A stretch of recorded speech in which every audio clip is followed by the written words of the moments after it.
Once upon a time, there was but an empty void, a cold and desolate reality marked by the existence of nothing. Darkness filled every corner of the universe, devoid of all color, for there was no light to be shined upon it. Suddenly, an explosion of brilliant light filled the barren cosmos. Colors of all magnitudes danced across the universe, filling it with a warm genesis of chaos. Having never been touched by something so spectacular before, reality ripped itself apart. Slowly, the universe started pulling itself back together into the shape of a blue sphere, but from the chaos emerged the most beautiful and delicate creation of them all: life. This is where the story of Fortnite begins. It gets a little more complicated.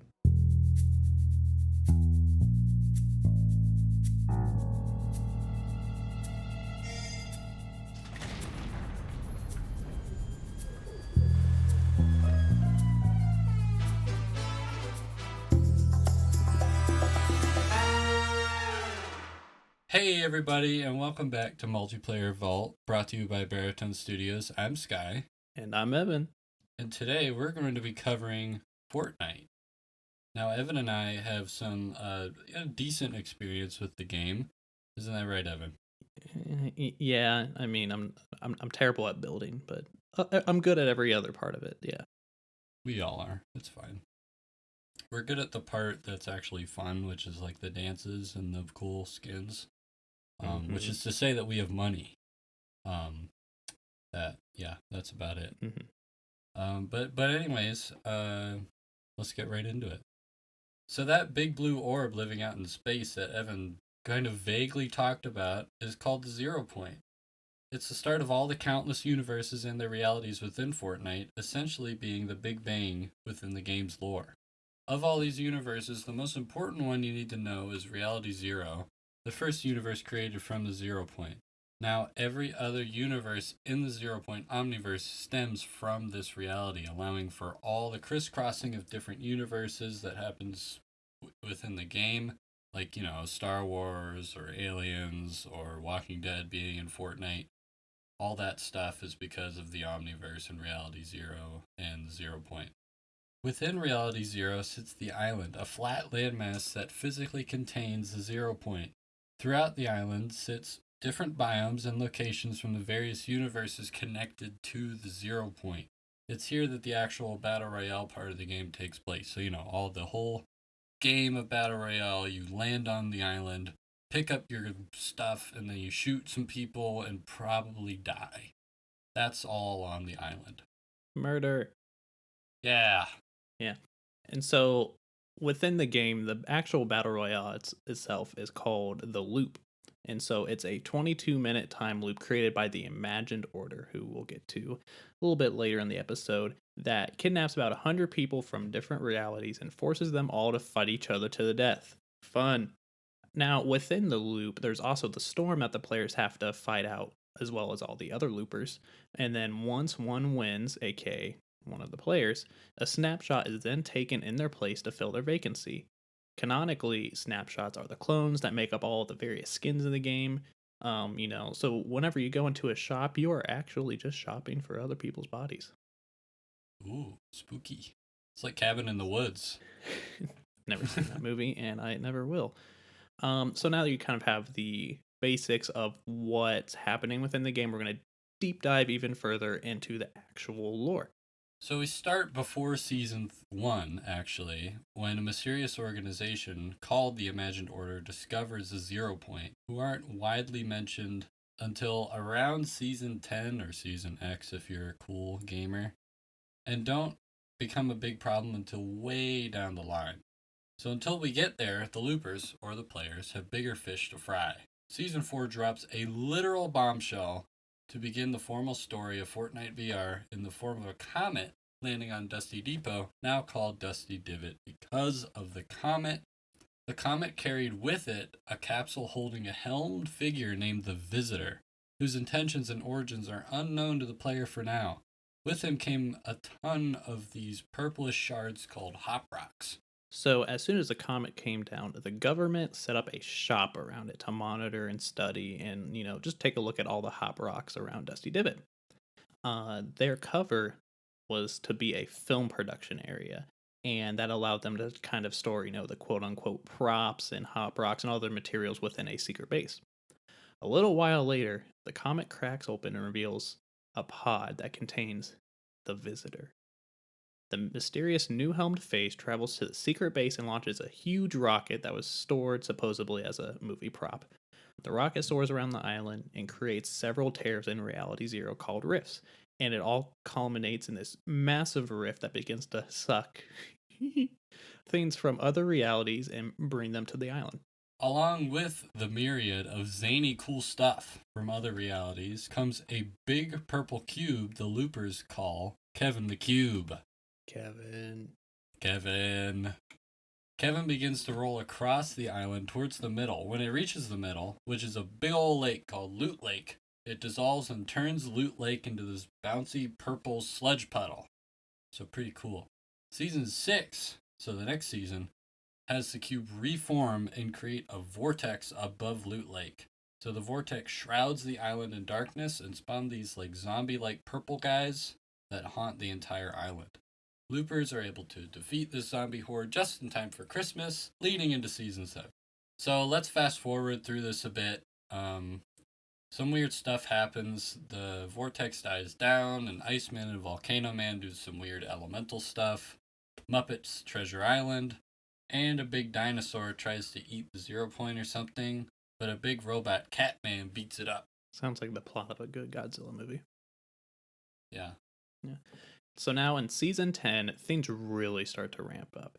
So because of the giant dinosaur and robot fight, the 0 point is exposed and actually begins to destabilize. In response, a new figure emerges from the comet, similar to what happened in Season 4. This time, it's the scientist that emerges, played by Joel McHale. It's me, Joel McHale. And with this begins a big, huge exposition dump from your two best friends, Evan and Sky. Hey, that's me. That's also me. And so the Imagined Order, or just IO that I mentioned earlier, that controls the loop is an evil organization that spans across the entire Omniverse, led by Gino and the Sisters, that's Sisters with a capital S, everyone, to instill order and experiment with different things they stole in different universes. They found the 0 point, which in practicality is a gateway to the entire Omniverse, which IO used to expedite their process and become extremely powerful. The scientist, it's me, Joel McHale, and the visitor, don't forget him, we almost did, are members of the Seven, a group of interdimensional beings led by the Foundation, sworn to defeating IO and destroying the loop. But for now, the scientist, it's me, Joel McHale, needs the loopers' help in creating a way to restabilize the 0 point. The best way to do that, he reasons, is to destroy the island and Reality Zero with the same kind of missile that the visitor used a year or so earlier, basically setting the reset button on the entire deal. Now, unfortunately, one rocket would not do the trick, so the scientist, it's me, Joel McHale, set up rift zones that transported 6 other rockets from other realities to aid the one that he built. Reality Zero is destroyed, and all that is left is a huge black hole. Boom, reset button. After the shutdown comes the reactivation. Reality Zero is reformed along with the loop and a new island beginning Chapter 2 of the Fortnite story. With this new island and Reality Zero, there's a scramble for the entire thing. IO sends an Ego to scout out the new island. Then not much happens in this season, so we're going to go on to Season 2. Season 2 begins with the emergence of Midas and the Chaos Agent. They each created secret societies called Ghost and Shadow that began to fight over the island independent from IO. Midas is a defector from IO, and his goal is to destroy the loop and the storm. He plans to do such a weird, convoluted thing with the Doomsday device. And the Chaos Agent, they're there, whatever. By the end of Season 2, Midas does just that. The storm is pushed back by the Doomsday device. In the process, the Doomsday device is rendered to the point of non-existence, in the technical sense. Despite the appearance that the plan worked, the storm turned out to be a sentient entity that feels things like excitement, sadness, and in this case, enormous amounts of rage and hatred. So in response to the doomsday device, the storm floods the island. Now on to season 3. Midas gets eaten by a shark. Rip that guy. Map is flooded. Blah, blah, blah. Marvel is now in Fortnite. Blah, blah, blah. Fast forward. Galactus has exposed the 0 point for the second time, and it destabilizes again. We get an inside look into Io and meet Agent Jones, who we've actually met a couple of times in the form of several snapshots of him since he was the first person to ever set foot on the island. Now, correct me if I'm wrong, Sky, but Agent Jones is the main blonde dude, correct? He's like the blonde guy played by Troy Baker. And that's really me. Yes. So he's like kind of the face of Fortnite. Sure. Anyway, Io charges Jones with the prevention of loopers from escaping the loop, and he does this by recruiting the Omniverse's most powerful warriors, including the Mandalorian, Daryl from The Walking Dead, and Ripley, but not the Metroid dinosaur with a portal gun thingy. After a few months of inaction from IO, Jones is fed up with how apathetic his organization is, so he turns his back on his life's dedications and throws his portal gun into the crumbling 0 point, gaining attention from the 7. And look who arrives, the Foundation, the leader of the 7. The Foundation and Jones strike a deal to fix the 0 point and for the Foundation to gain access to IO secrets. Foundation seals himself inside the 0 point to begin to weave it back together. This forms the spire, which keeps the energy from going all over the place. It doesn't matter though, because here comes an alien invasion. Yeah! Now, what seems to be your, run-of-the-mill extraterrestrial arrival, the abduction of cows and crop circles, UFOs, what have you not, turns out to be actually a malicious assault on all of Reality Zero by the last reality. The invasion begins with the island-spanning mothership obliterating the spire and sending the Foundation into the Batman universe. While the Foundation does some cool Batman stuff, the Loopers and Io have to deal with this cool alien invasion that threatens all of reality. Sloan, a high-ranking IO member, recruits the Loopers in an effort to defeat this unifying alien threat. The last reality are sending foot soldiers called the Chimera to fight IO and begin to abduct chunks of the island. Sloan's plan is to attach bombs to the bottoms of the locations that the last reality are abducting to trick them into also abducting the bombs. Now that's a pretty good plan. Eventually, Sloan and a group of loopers make their way to the mothership where they fight their way to the supposed control center. Sloan abandons the loopers, leaving them in a room with Kevin the Cube. Dun dun dun! Kevin. Yes! Kevin's back. Kevin begins to zap loopers with purple lightning, however, and it all seems hopeless. But by bringing all their power together through the power of friendship or from being a good-for-nothing copy of what another sentient being, whatever, the loopers are able to subdue Kevin, turning him blue. So it's over, right? We can fight Sloan and Io and get revenge for her betrayal? Nope. Around the Loopers and the Azulified Kevin the Cube are thousands of purple Kevins. Now, this is the real last reality. There are corruption cubes. They are here to destroy the 0 point and, by extension, all of reality. In the meantime, Sloan's plan goes off without a hitch. The bombs go off and demolish the mothership. This was possibly the worst thing that could have happened to Reality Zero, because the cubes are essentially indestructible, and because there's hundreds of them, big and small, they are thrown all around the island, including Blue Kevin. Yeah, Blue Kevin. Kevin. That leads us into Season 8. Emerging from a golden cube is the Cube Queen. So she's like the leader of the last reality, and it was her plan all along to lure Io into destroying the mothership and tossing all those purple Kevins across the island. Sloan had just been duped. Now the invasion has come. The Cube Queen and the Gold Kevin begin to travel around the island and collect the purple Kevins, bringing them to the middle. That's where she makes an impenetrable bubble and forms the Convergence with a capital C. It starts as a disorganized mess of purple, but then forms into an evil purple Kevin pyramid. At the end of the season, the Cube Queen has finished her transformation and begins the true invasion of Reality Zero. The Loops fight fiercely with the help of Blue Kevin, but they are soon overrun. Not all hope is lost, though. The 7 are here to save the day. The Visitor and the Scientist It's me, Joel McHale. rescue the Loopers and take them through the inside of the island and flip the entire thing. Inside Io's headquarters is chaos. Sloan is interrogating Agent Jones when the Foundation smashes the door down. He's come back from doing cool Batman stuff in a comic to save Agent Jones. And he turns out to be The Rock. The Rock has come back! He's here saving Jones because he still wants to know those sweet little secrets that Jones offered a couple seasons ago. More specifically, secrets about Genos and the sisters, the aforementioned leaders of Io. The scientist, It's me, Joel McHale. the visitor, and the loopers make their way to the center of the island landmass. It's there that they flip the island, disrupting the last reality invasion and essentially saving the entire Omniverse. The loopers swept into the new island with a powerful tidal wave, starting Chapter 3. The Seven and the looper get to work. The scientist, It's me, Joel McHale. begins building more rockets, because what else does the Seven do anymore? They're just trying to recon the entire situation. That's all they can really do. As two of the very cost-ineffective recon rockets fail, the scientist It's me, Joel McHale. contacts the Paradigm, a former member of the Seven, pleading with her to come back and help them. Because during the failed launches, Io has been drilling through the other side of the island and is setting up shop.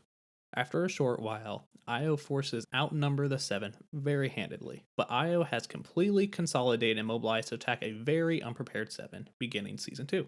Actually, Evan, the beginning of Season 2 is Sloan turning off building for the loopers. So, of those of you who have not played Fortnite, building is a very important mechanic for the game. So, turning off building is huge. She does this with some kind of reality warping trickery, or just by hitting the button. That's how it looked in the trailer. But not all is lost. Doctor Strange comes through the portal and offers to help the loopers. Of course, the loopers oblige.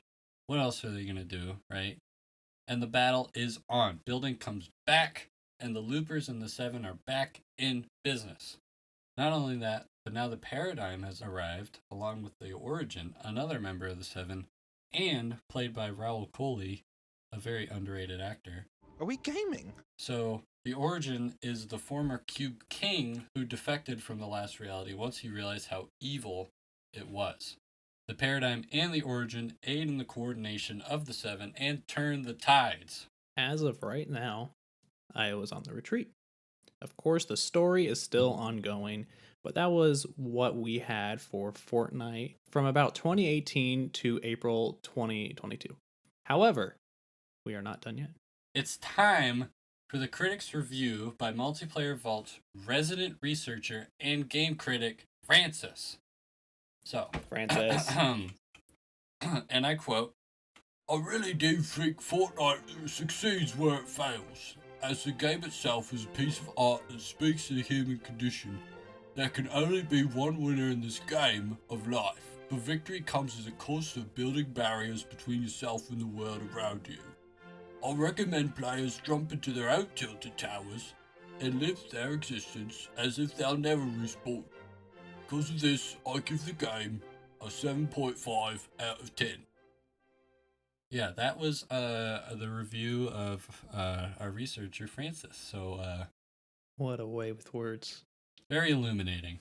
Thank you, Francis. So now that we have all of that out of the way, make sure to check out our next episode where we will be discussing a little bit more of this lore, specifically the game of Fortnite, some of our experiences. This was the profile episode of Fortnite brought to you by Multiplayer Vault. Research for this episode was done by John Ekstrom and Francis. Audio direction by yours truly, Evan Barr. Now, if you enjoyed the podcast or would like to heavily criticize us, feel free to reach out. I was joking there. I don't actually want you to heavily criticize me. I will cry. Please don't. You'll cry anyway. Anything that you want to hear or that we could do better, we would love to improve this podcast any way we can. You can find our socials down below or just look up Baritone Studios. Remember, that's bear spelled like the animal. On Instagram, Twitter, YouTube, Carrier Pigeon, whatever else the kids are using today.